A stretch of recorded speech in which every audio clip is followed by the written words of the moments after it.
لا سلطوية، لأن الأناركية لا تمثل الحرية المطلقة للفرد كما يؤمنون، ويبدو أن الرأسماليين أناركيين، وكما رأينا بالفعل تمثل امتدادا للفردانية والمجتمع.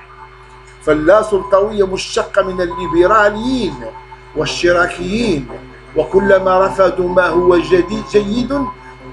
جيد فإنهم يخونون الأناركية، وكلما رفضوا ما هو جيد فإنهم يخونون الأناركية نفسها. فنحن الليبراليون يقولون ولكننا أكثر اشتراكيين، ولكن لا سلطوية كواحدة من التقاليد الاشتراكية العديدة، ولا سيما التقليد أكثر انحيازا للاشتراكية بعد برودون وميخائيل باكونين والمضلل من الناحية المفاهيمية والتاريخية خلق انقسام بين الاشتراكية والفوضوية.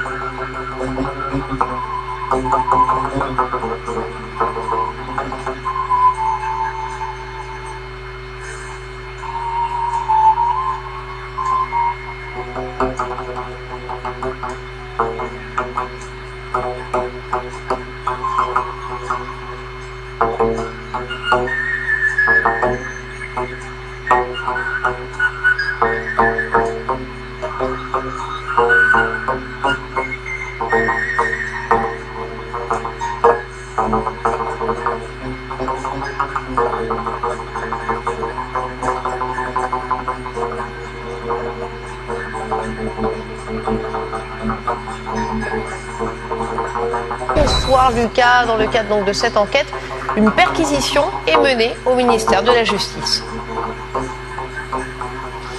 Oui, absolument. Et l'avocat d'Éric Dupond-Moretti est sorti tout à l'heure pour nous expliquer où en était cette perquisition. Il nous a informé notamment que le ministre était présent, qu'il y avait des gendarmes. Cette perquisition allait menée par la Cour de justice de la République suite à plusieurs plaintes déposées par Anticor et par des syndicats de magistrats.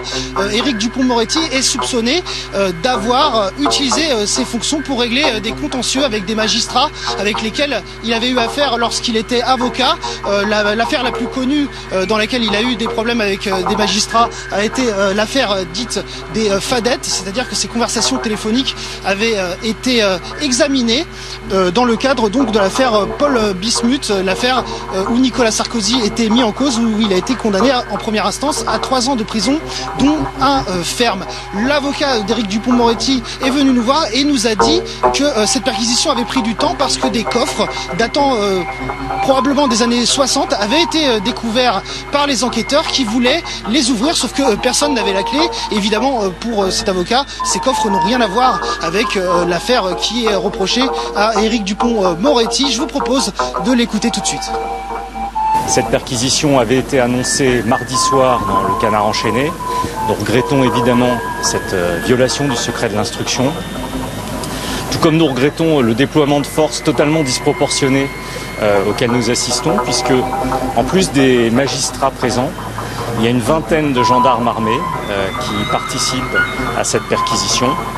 C'est un déploiement de force qui est d'autant plus incompréhensible que dès l'annonce de l'ouverture de l'instruction, le garde des Sceaux nous avait demandé de transmettre à la CJR la totalité des documents détenus par le ministère de la Justice au sujet des faits dont la CJR est saisie. Ce sont des procédures qui ont été initiées par son prédécesseur, Madame Belloubet. Voilà ce qui a donné lieu aux plaintes déposées par les différents syndicats de magistrats, dont un, je le rappelle, avait qualifié la nomination d'Éric Dupond-Moretti au ministère de la Justice de déclaration de guerre. Le garde des Sceaux, quant à lui, il avait balayé ces accusations lorsque l'affaire avait été connue, lorsque l'enquête avait été ouverte en janvier. Je vous propose d'écouter ce qu'il disait à l'époque. Si l'objectif de tout cela, comme c'est d'ores et déjà exprimé par certains, c'est de m'interdire de travailler, ceux-là en seront pour leurs frais. Mon crime est d'avoir exercé mes fonctions exactement comme on aurait fait tous mes prédécesseurs dans des circonstances analogues. Mais derrière cette sérénité affichée, eh bien cette affaire elle tombe quand même mal pour Éric Dupond-Moretti qui, il y a moins de 2 semaines, a été sévèrement battu lors des élections régionales. Une défaite qui a créé des tensions, notamment au sein de l'exécutif. Il a eu une prise de bec qui a été rapportée dans la presse avec le ministre de l'Intérieur.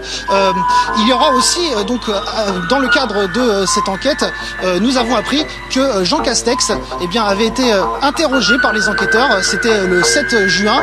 Quant à Éric Dupond-Moretti, le canard enchaîné eh bien, a révélé qu'il pourrait être entendu prochainement et peut-être être mis en examen dans le cadre de cette affaire.